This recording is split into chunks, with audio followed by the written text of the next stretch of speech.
बाबा कहते बच्चे, इस रंगमंच पर कर्मों का बहुत सूक्ष्म खेल चलता है जिसे हर आत्मा पूरी तरह समझ नहीं पाती, जिस कारण वह अपना हिसाब किताब बना लेती है और फिर उसे ही चुकतू करना पड़ता है।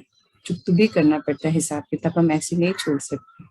फिर बाबा कह रहे हैं, जब आप किसी भी कर्मेंद्रिय को यूज करते हो, अर्थात आंख द्वारा कुदृष्टि होती है, तो वो भी पाप कर्म बन जाता है, जबकि यह संकल्पों द्वारा किया गया पाप कर्म है जो कि योग द्वारा ही चुकतू किया जा सकता है। बाबा कह रहे हैं कि अगर ऐसा कुछ पाप कर्म किया है आंखों द्वारा या किसी भी कर्मेंद्रियों के द्वारा, तो फिर उसे योग बल द्वारा ही हमें चुकतू करना होता है। कर्मेंद्रियों द्वारा किया गया कोई भी कर्म जो हमारा बन जाता है, कर्म बंधन, हिसाब किताब जिसमें बन जाता है, तो वो हमें फिर योग द्वारा चुकतू करना ही पड़ता है, उसे छोड़ना नहीं चाहिए, कंप्लीट करके जाना है। आगे बाबा कहते हैं दूसरा है वाचा द्वारा। जब आप किसी भी विकारों में फंसी हुई कमजोर परवश आत्मा को कुछ ऐसी बात बोलते हैं जो उसे चुभ जाती है, अर्थात वह दुखी हो जाता है, तो वह आपका हिसाब किताब बनता है, जिसको आपको शरीर द्वारा चुकतू करना पड़ता है। आज बाबा बता रहे हैं कि कौन सा हिसाब किताब हमें किस रूप में सजा देता है या परिस्थिति बन के आता है सामने, और हमें उसे कैसे चुकतू करना है। मतलब कर्मेंद्रिय द्वारा किया गया है तो योग द्वारा उसे क्लियर करना है, और अगर मुख द्वारा हमने कुछ बोला जो किसी आत्मा को जो ऑलरेडी दुखी थी, उसे हमने दुख दे दिया अपने शब्दों के द्वारा, अपने कही गई बात के द्वारा उसे और अगर दुख दे दिया, तो वो भी हमारे कर्म बंधन बन गए, हमारे हिसाब किताब हो गए, और हमें वो शरीर की भोगनाओं द्वारा चुकतू करने पड़ेंगे। बहुत सुंदर आज बाबा बता रहे हैं, अटेंशन खिंचवा रहे हैं कि हमें कैसे रहना है। इसीलिए बाबा कहते हैं बच्चे, अब मुख द्वारा बोलना बंद करो, अब जरूरत का ही बोलो। बाबा इसलिए हमें पिछले 2-4 दिनों से अंतर्मुखी स्थिति पर हमारी बात हुई थी, तो बाबा वही कह रहे हैं यहाँ पे फिर से कि बच्चे मुख द्वारा बोलना कम करो और जरूरत का ही बोलो, व्यर्थ नहीं बोलना, जिससे खुद भी अपना टाइम और एनर्जी वेस्ट करते हो और दूसरों को भी परेशानी होती है, और हिसाब किताब बनता है जो शरीर द्वारा चुकतू करना पड़ता है। फिर बाबा कह रहे हैं, देखो बच्चे, कमजोर आत्मा तो पहले से ही अपने संस्कारों से परेशान है और वह उन्हें खत्म करना चाहती है, और यदि आप भी सभी के बीच हल्की सी भी कोई चुपती हुई बात बोल देते हो, तो वह एक बार दुखी हो जाती है, जो कि आपका हिसाब किताब बना देती है। इतना सुंदर बाबा कह रहे हैं। हम लोग जाने अनजाने कभी ना ऐसे सोचते हैं कि हम किसी की मदद कर रहे हैं और उसे कुछ भी बोल देते हैं, उसकी छोटी बड़ी कमजोरी कहीं पर भी किसी के भी सामने उसको जता देते हैं कि आपको ये ठीक करना है।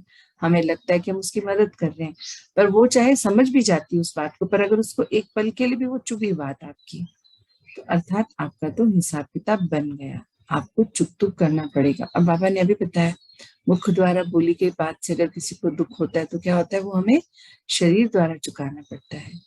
तो बाबा आज बहुत सुंदर हम लोग को समझा रहे हैं, तो हमें बहुत ध्यान से सब समझना है। आगे बाबा कह रहे हैं, इसीलिए किसी आत्मा के शुभ चिंतक बन समझानी देनी भी है तो अकेले में बस एक ही बार दो। कितना सुंदर विधि बता रहे हैं बाबा कि अगर आपको लगता है कि नहीं, आपको उसे समझाना चाहिए, ये उनकी गलत बात है, तो वो बताने का एक तरीका होता है, आपको उसे अकेले में, और वो भी एक ही बार समझानी देनी है, बस बार बार नहीं बताना, और फिर उसे पिता के हवाले कर दो, अन्यथा आप छोटा छोटा सा हिसाब किताब बना लेते हो, जो फिर चुकतू भी तो करना पड़ेगा। बाबा कह रहे हैं, आपको तो लगता है कि नहीं आप अपने हो, समझाई तो रहे हो, उसकी मदद कर रहे हो। बाबा बोल रहे नहीं, आपको एक ही बार, वो भी अकेले में उनको बताना है, और फिर उनको बाबा को सौंप देना है, क्योंकि अगर आप छोटा छोटा ऐसे करते चले जाएंगे कुछ कुछ, तो फिर वो आपका हिसाब किताब बनता चला जाएगा, और फिर उसे चुकतू करना पड़ेगा। और कैसे करना पड़ेगा ये बाबा बता चुके हैं। फिर बाबा कह रहे हैं, अब जो समय जा रहा है वह केवल कमाई का है। अभी जो समय जा रहा है वो किस चीज का है, केवल कमाई का है। इसलिए अब नया हिसाब किताब बनाना बंद करो और हर आत्मा के प्रति रहम, प्रेम और कल्याण की भावना रख मनसा सेवा करो। बाबा क्या कह रहे हैं, अभी जो समय जा रहा है, अभी तो जा ही रहा ना समय, जो बीत रहा है समय उसको बोल रहे हैं जा रहा है, वो किसका समय है? केवल कमाई करने का है। और इसलिए बाबा कह रहे हैं कमाई करनी है पुण्य की, है ना, दुआओं की, श्रेष्ठ कर्मों की, श्रेष्ठ संकल्पों को जोड़ना है अपने साथ। बाबा कह रहे हैं इसलिए अब नया हिसाब किताब बनाने में समय मत गवाओ, उसको अब बंद करो बनाना। हर आत्मा के प्रति अब आपको क्या करना है? सबसे पहले स्वयं के प्रति, फिर हर आत्मा के प्रति रहम, प्रेम और कल्याण की भावना रखनी है, और ये रखकर ही मनसा सेवा करनी है सबकी। फिर आगे बाबा कह रहे हैं इससे आपको, बाबा फिर बता भी रहे हैं कि इससे आपकी दुआओं का खाता जमा होगा और आप जल्दी ही अपनी मंजिल पर पहुंच पाओगे। बाबा क्या कह रहे हैं? जब आप सबके प्रति रहम, प्रेम और शुद्ध भावना रखेंगे तो इससे रखकर फिर जब मनसा सेवा करेंगे तो आपकी दुआओं का खाता बढ़ेगा, और जब दुआओं का खाता बढ़ेगा तो आप मंजिल पर जल्दी पहुंच जाओगे। लास्ट में बाबा कहते हैं जब कोई भी पाप कर्म संकल्पों द्वारा होता है तो यह योग द्वारा चुक्त हो जाता है। बाबा कह रहे हैं जब कोई भी पाप कर्म संकल्पों द्वारा होता है तो वह क्या होता है? योग द्वारा चुक्त होता है। याद रखने वाली बात है, मेन पॉइंट आज की दो ही है। और यदि कर्मना में आ जाता है तो शरीर द्वारा और संबंध संपर्क द्वारा चुक्त होता है। जो पूरा अभी बाबा ने मैसेज दिया उसका एक सार दिया बाबा ने कि जब कोई भी आप बच्चे पाप कर्म संकल्पों द्वारा करते हो तो वो तो आप योग द्वारा दूर कर लेते हो, किंतु जब वो ही बात आपकी कर्म में आ जाती है तब फिर वो शरीर द्वारा और संबंध संपर्कों के द्वारा ही चुक्त होता है।